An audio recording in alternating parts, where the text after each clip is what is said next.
একটা ভিডিওতে বলেছিলাম যে চোরের ছেলে চোর হবে, ডাকাতের ছেলে ডাকাত হবে, খুনির ছেলে খুনি হবে, এমন কোনো কথা নেই। কিন্তু কোনো কোনো ক্ষেত্রে হয়।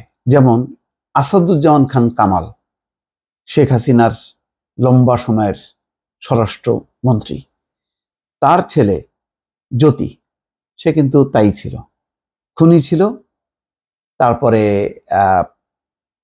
অর্থ লোপাটকারী ছিল, ঘুষখোর ছিল, চাঁদাবাজ ছিল, সবকিছুই ছিল। মানে বাবার একেবারে হুবহু সমস্ত চরিত্রগুলো তার মধ্যে ছিল।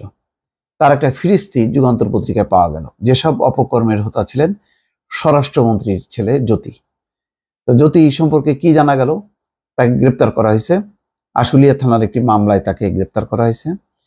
শুক্রবার রাতে রাজধানী থেকে তাকে গ্রেপ্তার করা হয়। এটা বুঝলাম না সকাল পর্যন্ত কেন চেপে রাখা হলো, রাতেই কেন প্রকাশ করা হলো না। শেখ হাসিনার পতনের পর তার সরকারের প্রভাবশালী মন্ত্রী ও এমপিদের একের পর এক দুর্নীতি সামনে আসছে। এখন এদের পরিবারের সদস্যদের নামে আছে সব। দেখেন যে সমস্ত ওই মন্ত্রী টন্ত্রী এমপি আছে, তারা তো বটেই, তাদের ওই নাতি পুতি ছেলে মেয়ে সব সুদ্ধা দুর্নীতিতে নেমে গেছিল, মহাসাগরে নেমে গেছিল।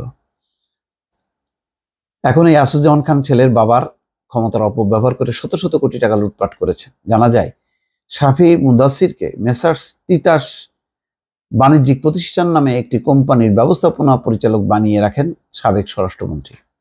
বাবাই বানাইছে, বাবার দুষ্কর্মের ফল এখন তাকে ভোগ করতে হবে, যদিও সে নিজেও নিমজ্জিত ছিল।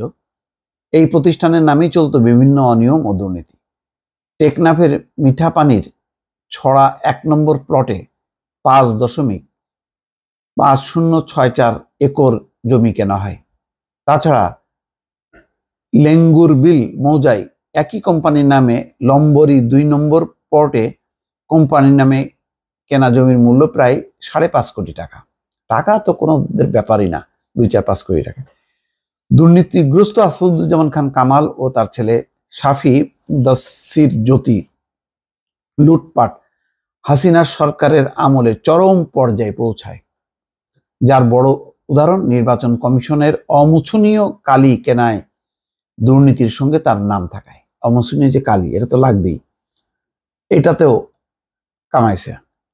অনুসন্ধানে জানা যায় দ্বাদশ জাতীয় সংসদ নির্বাচনে শুধু অমোচনীয় কালি কিনতেই 1,24,00,000 টাকা ব্যয় করে শাফি মুদাসসির সিন্ডিকেট। এছাড়া আরো 6 কোটি টাকার অমোচনীয় কালি কেনে নির্বাচন কমিশন, যার টেন্ডার বাগিয়ে নেয় শাফি ও নির্বাচন কমিশনের সচিব জাহাঙ্গীর আলমের আত্মীয়ের যৌথ সিন্ডিকেট। দেখেন কিভাবে সব সিন্ডিকেট বানায় রাখছে। শুধু এসব করেই না, সাবেক স্বরাষ্ট্রমন্ত্রী শাফি মুদাসসিরের দুর্নীতির ফিরিস্তি যেন শেষ হবার নয়। জানা যায় রাজধানীর পুরো ধানমন্ডি এলাকায় ছিল তার একচ্ছত্র আধিপত্য।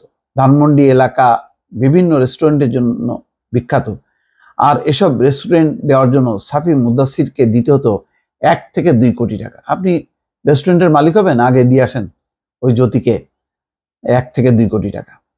টাকা দিলে কোনো রকম যাচাই বাছাই ছাড়াই নিত লাইসেন্স, আর লাইসেন্স করতে বাবার প্রভাব খাটাতেন তিনি।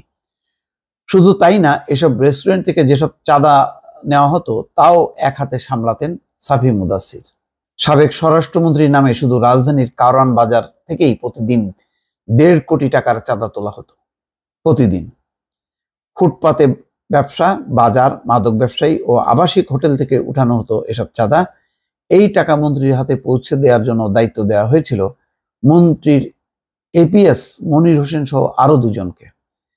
এই টাকার মোটা অংশ পেতেন আসাদুজ্জামান খান কামাল, পাশাপাশি এই টাকার একটা ভাগ পেতেন তার ছেলে বাপ ছেলে মিলে, মানে এই কামায় গেছে আর কি 15 বছর।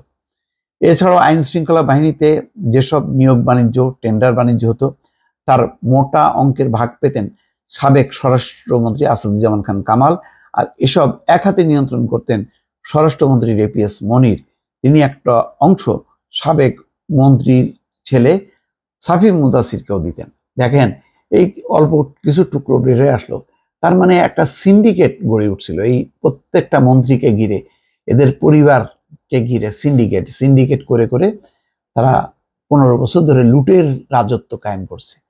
আর এই রাজত্বের সম্রাজ্ঞী হচ্ছেন শেখ হাসিনা, যিনি এখন দিল্লিতে পালিয়ে আছেন। দর্শক ভালো থাকবেন, আল্লাহ হাফেজ।